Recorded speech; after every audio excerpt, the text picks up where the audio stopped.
సుమన్ టీవీలో మీ business promotions కోసం ఈ కింది నెంబర్ను సంప్రదించగలరు.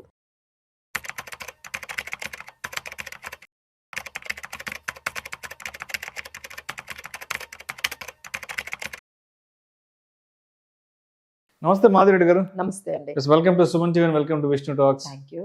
మాధవిరెడ్డి గారు, రీసెంట్ టైమ్స్ లో ఈ సెబీ ఇస్తున్న చాలా అనౌన్స్మెంట్స్ వల్ల ఈ ట్రేడర్స్, ఇన్వెస్టర్స్ అందరూ కూడా గజగజ వణికిపోతున్నారు. ఎందుకంటే మామూలుగానే ఆ ట్రేడింగ్ లో వచ్చే చాలా తక్కువ. సెబీ రోజు చెప్తుంది ఆ 100కి 99 మందో 98 మందో లాస్ అవుతున్నారు, ఒకరిద్దరు కూడా నిలబడట్లేదు. దాని మీద వచ్చే రిటర్న్స్ కూడా బ్యాంక్ ఎఫ్డి మీద వచ్చే ఆ రిటర్న్స్ కంటే పెద్ద అద్భుతాలు లేవని చెప్తున్నారు. అంటే రీసెంట్ టైమ్స్ లో వచ్చిన పెద్ద అనౌన్స్మెంట్స్ ఏంటంటే సిఏఎస్ కి సంబంధించి క్లోజింగ్ ఆప్షన్ సెషన్ కి సంబంధించిన అనౌన్స్మెంట్, తర్వాత ఎస్టీటీ ట్యాక్స్ ఒకటి, తర్వాత నిన్న మొన్న కూడా ఏదో ఒక న్యూస్ వచ్చింది, SEBI proposes easier accreditation, wider pool of accredited investors అంటే కూడా ఏంటి, ఎలా బ్రతకాలి ఈ ఇన్వెస్టర్లు, ట్రేడర్లు అనే రోజుకు ఒక అనౌన్స్మెంట్ వస్తుంటే. సో ఒకటైతే మనము ఒక స్టాటిస్టిక్స్ తో మనము స్టార్ట్ చేద్దామండి. ఒక డేటా వచ్చింది, ఆ డేటాతోని మనం ఈ ప్రోగ్రామ్ లోకి వెళ్ళిపోదాము. సో 2025 లో హైయెస్ట్ ఎవర్ ట్రేడర్స్ ఎంటర్ అయ్యారండి. ఎందుకంటే ఇంత జరుగుతున్నా సరే ట్రేడర్స్ మాత్రం బాగానే వస్తున్నారు. దాదాపుగా 98 lakh ట్రేడర్స్ మనకి ఈ 2025 లో వచ్చారంటే దట్ ఈస్ ఎవర్. అలానే ఇంకొకటి చూసుకుంటే ఈ 2025 లో దాదాపుగా 1.12 lakh crore పోగొట్టుకున్నారండి. అంటే ఎంత అమౌంట్ వాళ్ళు లాస్ అయ్యారో చూడండి. అంటే ప్రతి ఒక్కరికి యావరేజ్ లాస్ చూసుకుంటే 1 లక్ష నుంచి 2 లక్షలు ఉందండి యావరేజ్ లాస్. అంటే దాదాపుగా మీరు అన్నట్టుగా ఏదైతే ఇప్పటి వరకు సెబీ 99%, 98% కానీ చెప్తున్నారు కానీ, బట్ ఆ 1% వచ్చిన వాళ్ళకు కూడా ప్రాఫిట్స్ అనేవి కూడా అంత ఎక్కువ రావట్లేదు. దానికి కారణం మీరు చెప్పినట్టుగా సెబీ రెగ్యులేషన్స్. అలా కంటిన్యూస్ గా సెబీ రెగ్యులేషన్స్ చేస్తూ ఉంటే వాళ్ళకి ఆ కంప్లైన్స్ కాస్ట్లే వెళ్ళిపోతున్నాయి, ట్యాక్స్లకే వెళ్ళిపోతున్నాయి. ఏమైనా కొంతమంది అసలు 98%, 96% ప్రాఫిట్లే రావట్లేదు పక్కన పెడితే, వచ్చిన వాళ్ళకు కూడా ఈ ట్యాక్సెస్ పే చేయడము, ఎస్టీటీని పెంచడము, తర్వాత ఇప్పుడు ఈ కొత్తగా ఈ సిఐఎస్ని తీసుకురావడము, ఈ కంప్లయన్సెస్ని మెయింటైన్ చేయడానికే వాళ్ళ కాస్ట్లన్నీ అయిపోతున్నాయండి. సో లెట్స్ టాక్ అబౌట్ అసలు ఈ సిఐఎస్ వల్ల ఏ విధంగా ఇంపాక్ట్ అయ్యారు. సో ఒక టైంలో ఈ ట్రేడర్స్ అందరూ కూడా నో ట్రేడింగ్ చేసేద్దాం అన్నంత వాళ్ళకి, అంటే ఒక ఉద్యమం లాగా వెళ్దాము. ఎస్పెషల్లీ అండి ఇది రీటైలర్ ట్రేడర్స్ ని ఎక్కువగా ఇంపాక్ట్ చేస్తుంది. అంటే ఇన్స్టిట్యూషనల్ ట్రేడర్స్ ఇప్పుడు మార్కెట్ లో 75% పైన మెషిన్ ట్రేడింగ్ జరుగుతుందండి. అంటే ఒక హ్యూమన్ ఎంటర్ అయ్యి రీటైలర్ ట్రేడింగ్ చేసే వాళ్ళు రోజు రోజుకి తగ్గిపోతున్నారు. అంటే రీటైలర్ పార్టిసిపేషన్ అనేది తగ్గిపోతుంది, ఇన్స్టిట్యూషనల్ పార్టిసిపేషన్ అనేది విపరీతంగా పెరిగింది. ఆల్మోస్ట్ 75% ఆల్గోస్ ద్వారా లేకపోతే మిషన్ లెర్నింగ్ ద్వారానే, మెషిన్స్ ద్వారానే ట్రేడింగ్ జరుగుతుంది. ఎవరైతే హ్యూమన్ ఇంటర్వెన్షన్తో ఈ రీటైలర్ పార్టిసిపేషన్ ట్రేడింగ్లో ఉందో ఇది దాదాపుగా ఇక అంతరించిపోతుందేమో. మరి ఈ విధంగా వీళ్ళు ప్రతిసారి ఏదో ఒక రెగ్యులేషన్ తీసుకొస్తూ ఉంటే ఈ ట్రేడర్స్ వల్ల అయితే అవ్వడం లేదండి. ఇప్పుడు కొత్తగా దానికి బెస్ట్ ఎగ్జాంపుల్ ఏంటంటే cash, that is closing option session. అసలు ఇది అంటే ఏంటి, ఇది ఏ విధంగా ఎక్కువగా ఈ ట్రేడర్స్ ని ఇబ్బంది పెడుతుంది అంటే, this is called closing price. ఎలా డిఫైన్ చేయాలి? క్లోజింగ్ ప్రైస్ అనేది చాలా ఇంపార్టెంట్ అండి. అంటే మనకి ఈ క్లోజింగ్ ఏవైతే పెద్ద పెద్ద స్టాక్లు ఉన్నాయో అవే మన నిఫ్టీ ఈ రోజు ఎక్కడ క్లోజ్ అయింది మనం రోజు మాట్లాడుకుంటాం. ఇన్ని పాయింట్ల దగ్గర క్లోజ్ అయింది, సెన్సెక్స్ 78,000 దగ్గర క్లోజ్ అయింది.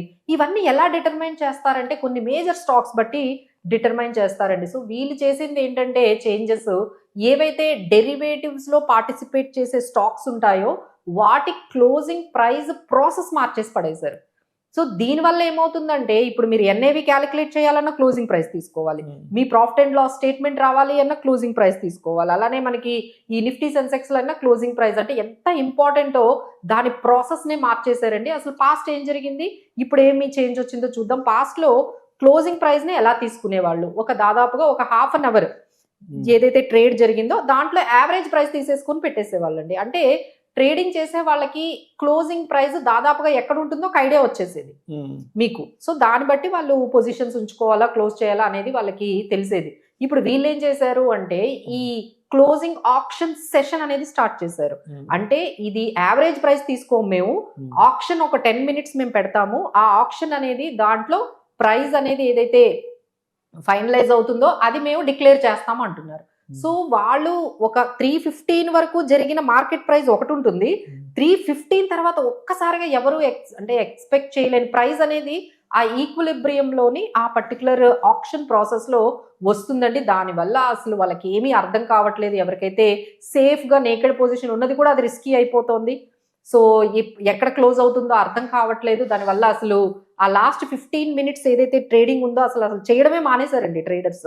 వాల్యూమ్స్ కూడా లాస్ట్ 15 మినిట్స్ ఏదైతే 315 నుంచి 330 ఉంటుందో అది అసలు మార్చేశారు. సో ఈ ట్రేడింగ్ టైమింగ్ ఏదైతే ఉందో ఎస్పెషల్లీ డెరివేటివ్ స్టాక్స్ మీద ఒక 10 మినిట్స్ పెంచారు. అంటే 330 క్లోజ్ అయ్యేది ఇప్పుడు 340 వరకు పెంచారు. సో ఈ చేంజెస్ అన్నీ కూడా వాళ్ళని ఎంత ఇంపాక్ట్ చేస్తున్నాయంటే ట్రేడర్స్ ని, ఎస్పెషల్లీ ఈ ఎవరికైతే మనకి ఎక్కువగా వీక్లీ ఎక్స్పైరీ అప్పుడు ఎక్కువ ట్రేడింగ్ జరుగుతుంది. సో ఈ వీక్లీ ఎక్స్పైరీ ఒకవైపు, ఈ క్యాష్ ఒకవైపు, సో వాళ్ళకైతే అసలు ఎటువంటి రెస్పైట్ రావట్లేదండి. సో వాళ్ళు ఏవైతే వాల్టిలిటీ అది ఏదైతే ఉందో అది చాలా హెవీగా అయిపోయింది. అన్ఎక్స్పెక్టెడ్ ప్రైస్ అండి. అంటే అసలు 15 మినిట్స్ వరకు ఒక ప్రైస్ ఉంటుంది, 15 మినిట్స్ తర్వాత ఒక ప్రైస్ వెళ్ళిపోతుంది. సో దీనివల్ల అయితే వాళ్ళు ట్రేడింగ్స్ చేయలేకపోతున్నారు. సో ఇప్పటి వరకు ఇది సరిపోక మనకి ముందు నుంచే వాళ్ళకి ఎవ్రీ 6 మంత్స్ అండి, ఎవ్రీ 6 మంత్స్, ఎవ్రీ 3 మంత్స్ కి ఏదో ఒక వాళ్ళకి ఈ దెబ్బ అనేది సెబీ రెగ్యులేషన్స్ ద్వారా ఐదర్ ఎక్స్పెన్సెస్ పెంచడం కానీ, ఎస్టీటీలు పెంచడం కానీ, ట్యాక్సులు పెంచడం కానీ, ఏదో ఒకటి వాళ్ళకి ఈ విధంగా ట్రేడింగ్ మీద జరుగుతూ ఉంది. ఇక దీనికి సరిపడనట్టుగా మనకి లాసెస్ కూడా చాలా పెరిగాయండి. సో అంటే గవర్నమెంట్ ఎస్పెషల్లీ సెబీ ఏమనుకుంటుంది అంటే అసలు ఈ రీటైలర్స్ ని ట్రేడింగ్ నుంచి పక్కకు తీసేద్దామేమో అన్నట్టుగా వాళ్ళ ప్రయత్నాలు. అంటే వాళ్ళందరూ వెళ్ళి చెప్తున్నారు సెబీకి, మాకు కొంచెం రిలీఫ్ కావాలి, ఏదైనా కొంచెం కన్సల్టేషన్ తీసుకోండి అంటున్నారు కానీ బట్ వాళ్ళ క్యాష్ ని ఏమి మార్చేటట్టుగా కనిపించట్లేదు. సో ఫైనల్ గా ఈ ట్రేడర్స్ పరిస్థితి ఇప్పుడు ఎలా ఉంది మనకి చెప్పుకోవాలి అంటే హయ్యర్ ట్రేడింగ్ కాస్ట్లు, అసలు ట్రేడింగ్ చెయ్యడమే చాలా కాస్ట్లీ అయిపోయింది. తర్వాత హయ్యర్ ట్రేడింగ్ ట్యాక్సెస్, ఒకవైపు కాస్ట్లు పెరిగిపోయాయి. అంటే ట్రేడింగ్ కాస్ట్ అంటే అప్పట్లో మనకి ఫ్యూచర్స్ తీసుకోవాలన్నా మార్జిన్స్ పెరిగిపోయాయి, ఆప్షన్స్ తీసుకోవాలన్నా కాస్ట్లు పెరిగిపోయాయి. ఆ తర్వాత హయ్యర్ ట్యాక్సెస్ చేసేసారు. ఈ ఫ్రీక్వెంట్ రెగ్యులేటరీ కెవాస్ బాగా పెరిగిపోయాయి. ఎప్పుడు పడితే అప్పుడు ఏది పడితే అది ఆ కొత్త రెగ్యులేటరీ చేంజెస్ తీసుకొచ్చేస్తూ ఉన్నారు. అలానే మనకి ఈ కెపాసిటీ అంటే వీటి అన్నిటినీ అంటే ఎదుర్కొనే కెపాసిటీ కూడా ట్రేడర్స్ కి ఇంకా తగ్గిపోతుందండి. అంటే మీకు ఒకటే దాని మీద ఎన్నిసార్లు కొడితే మీరు నిలబడతారు, మళ్ళీ కొడతారు, మళ్ళీ నిలబడతారు. సో దీనివల్ల ఆ కెపాసిటీ కూడా వాళ్ళకి ఆ ability to handle these kind of changes అనేవి తగ్గిపోతుంది. సో నేను అందరికీ చెప్పేది ఏంటంటే అంత ఈజీగా లేదండి. సో ఏమీ నాలెడ్జ్ లేకుండా, ఏం ఎక్స్పీరియన్స్ లేకుండా ఎవరు కూడా ఇలాంటి సిచ్యువేషన్స్ లో, ఎందుకంటే గవర్నమెంట్ కంప్లీట్లీ ఎగెయినెస్ట్ అబౌట్ దీస్ అంటే వాళ్ళు చెప్పేది ఏంటంటే మేము హెడ్జింగ్ కోసం రన్ చేస్తున్నాము, అసలు మిమ్మల్ని ఎవరు రమ్మంటున్నారు, ఇదంతా కూడా ఇన్స్టిట్యూషనల్ గేమ్ లాగా కంప్లీట్ గా ఇన్స్టిట్యూషనల్ టేక్ ఓవర్ చేసేటట్టుగా మనకి కనిపిస్తుందండి. వాళ్ళకి ఫేవర్ గా కనిపిస్తుంది. సో రీటైలర్ ట్రేడర్స్ అయితే కొంచెం పక్కకు వెళ్ళిపోవడమే మంచిదండి. ఎందుకంటే ప్రతి ఒక్కరికి యావరేజ్ లాస్ 2 lakhs నుంచి 4 lakhs వరకు కూడా ఉంటుంది. బట్ ప్రాఫిట్స్ కనిపించేది అయితే చాలా చాలా తక్కువగా ఉంది. So be alert on these CAS ని ఒకసారి గమనించండి. ట్రేడింగ్ చేసే వాళ్ళు ఒకసారి ఆగండి. అసలు ఏమేం చేంజెస్ ఉన్నాయో ఒక 1 week వరకు మీరు గమనించిన తర్వాత then you can make your strategies better. Right.